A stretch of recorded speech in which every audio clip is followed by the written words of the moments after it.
Ambalmao oni nyantuma abalomso Madame Cissé Ramata Sissoko tanti rakabo Atlanta États-Unis.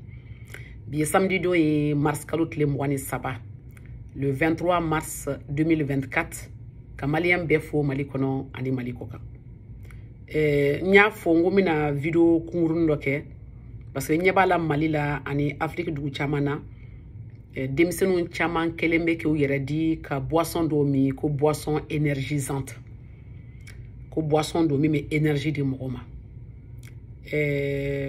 Boisson munundo nyeba la artiste chaman be ka nga publicité oke comme nya fo chugomi ante marché balika wari nyini ka wari nyini chugula. Gani fembi ka nga ke anyeba la be ka nga demisenu bla kula abiseka kololo se demisenu ma alors que demisenu de doué jamana signé ani siningena ye aka kan amununye docteur ye a spécialité ba amununa anga boka hakilina ta fo c'est pourquoi me kanga kuma kambi mogo mun be boisson énergisante nunu ndla compagnie tout contrôle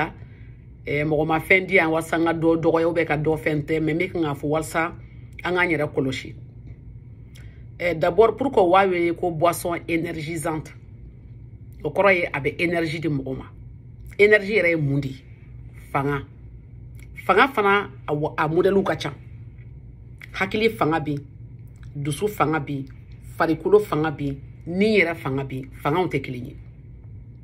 fanga min batu biru ka barake fanga min batu memiri fanga min batu ibise ka fo kibi dusu ta ulu fanga on te kelinye u kame fanga jumema u kame bara fanga dima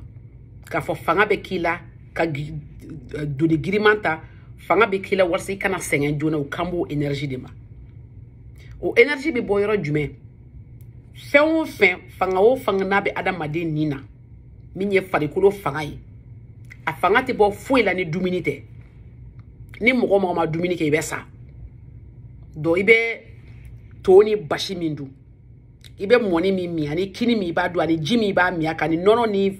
jirimbero ni dableniu o drone be fanga di mogo ma mais munde lo be ni ndima ka foka be fanga dima parce que dumini mi ba ke a dumini bi tayi kono abeti jeli la ka fanga dima o be boisson min dima ko énergisante ale ba to iye dumini min ke abode fanga sama ka korota inye ko ba ko fanga babila ka senga ilada abko mini mo etasma ke fengo na ka fundro ajibe ba ibesa donc ale be fanga min dima galo fanga de do parce que fanga bi la déjà mais ababli hakile la ka komni fanga dirima parce que iye dumini min ke a dumini bita marai kono de kata dodoni parce que ni daraka ni tlela ni surafana no sisa yoro tlela ni surafana chete dubini ke me fanga bila o fanga be boyoro jume tlela mi ya dune o fanga de be mara ikono don be bola fo shuka ko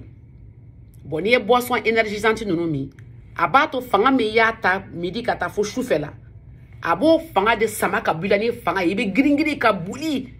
absenga temeka dati donc gado fanga no follow flana boisson no mune ba kono iko na bado jido do mi we felo ke ji nkono ji mune be ka kono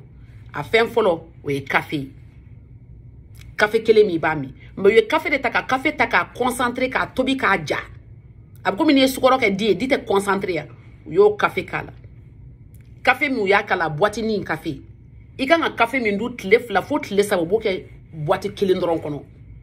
o koro ni ya le boîte fla mi be saba abe komi yet le kononton café de mi alors qu'il y a le kili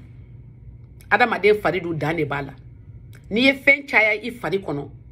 a fen be grinya i dusuri ma folo parce que dusu ka bara muye ka joli tla i fari ni nyonche joli la mune bo kono dubuni mi ba ke anafa beta joli la joli be boli fari be kono kati kungulu zebe ni sewu ni muscle ni fen bala fari kolo bula ka duma wasu fana ka dumini ke abe minke abe dusu teliadi ni dusu teliara abe ko mine jita urubina kono saka urubina sere ka kutiyota ka digi atike ni fanga ya o fanga de beta ka tension dima o tension de bisa ke bana do emi mi se ka juya ka ke kololo le ima bo café bo kila café bo ke munila parce que abe du muscle de kono ka iga dumini mi ya duminga nga nafa dila tlebe abode ta ko kari kasingo bonte ko boinka ifana ba mi ko énergie bi le be content ko fanga bi la loke galolo abe femu fana ko sukoro yi awo sukoro kan adamade ma me sukoro chama de bayi mukoma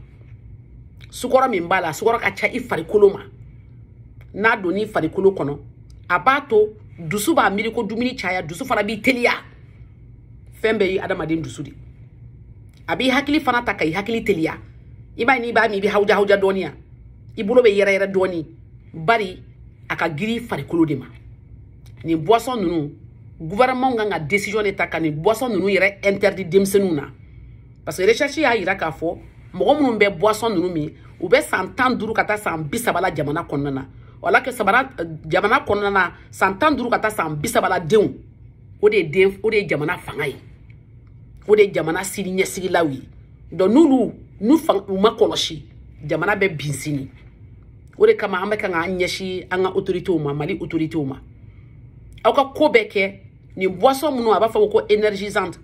aw ka dankari k'u la a man ka feere a komi cigarette tɛ feere bɛɛ ma cogo min dugu tɔw la a man ka feere bɛɛ ma o ye fɔlɔ ye filanan a hakɛ kan ka jateminɛ k'a fɔ compagnie bɛɛ tɛ se ka n'a kɛ wa a tɛ se ka feere waati bɛɛ yɔrɔ bɛɛ fana na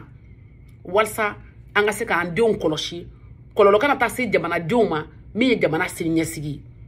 fɛn minnu bɛ a kɔnɔ fana u ye antioxydant ni vitamine minnu k'a la a caman bɛ yen dɔ bɛ yen ko taurine u b'o kɛ boisson ninnu na nafa yɛrɛ t'a la i fari la parce que i fari b'a dilan ka ban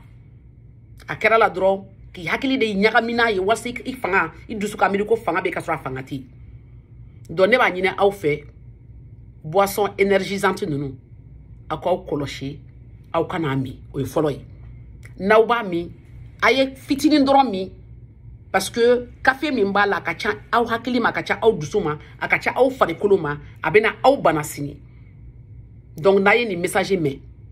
n b'a ɲini aw fɛ aw k'a fɔ ɲɔgɔn ye aw k'a partager aw k'a di ɲɔgɔn ma walasa fasodenw ka se ka fanga sɔrɔ ka faso jɔ u kana t'u yɛrɛ halaki a k'an bɛɛ se wɛrɛ